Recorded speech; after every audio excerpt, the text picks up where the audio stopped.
امسال مسجدهای سوخت به معرکه هر ساله آبونه در کشور همراه و به نشریه‌های چاپی زیاد آبونه شدند. قانون‌های تاجیکستان فعالیت دین را از دولت جدا اعلان کرده است، ولی عملاً تمام فعالیت‌های مذهبی از جمله تعیین امام خطیبان در مسجدها و محتوای امر معروف‌ها زیر نظارت شدید مقامات صورت می‌گیرد.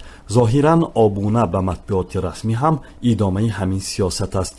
خادمان دین و مسجدهای سوخت میگویند سال گذشته مقامات آنها را خواهش کردند با مبلغ‌های خیریه نمازگزاران به نشریه‌های چاپی کشور آبونه شوند. قبلا مؤسسه‌های دینی عمدتاً مجله دین و جامعه یگانه نشریه کمیته دین را با راه آبونه دسترس می‌کردند. خسرو حامیدوف امام خطیب مسجد تقوا در شهر خوجند میگوید 8 عدد گزیت آبونه منبر خاک مثلا تیراز جهان صدای مردم جمهوریت 2 عددی 4 عددی هر خیز مبلغش حساب خود مسجد مردم میدادگی دیگه.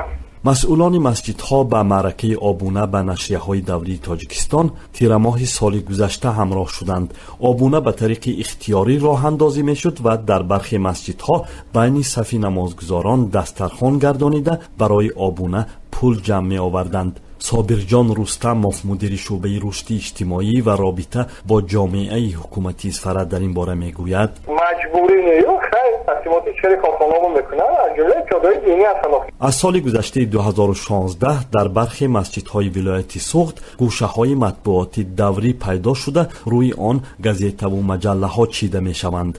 نمازگزاران این کار را طبیعی و بدون کدام واکنش قبول دارند. عبدالسعید امانزاده از مسئولان امور دین در حکومت سوخت در یک صحبت قبلیش گفت که آبونه مسجدها بر روزنامه و مجله ها برای جلب توجه خادمان مسجدها و نمازگزاران قطاری از وضع تاجیکستان و جهان و آگاهی بیشتر پیدا کردن از سیاست دولت صورت میگیرد.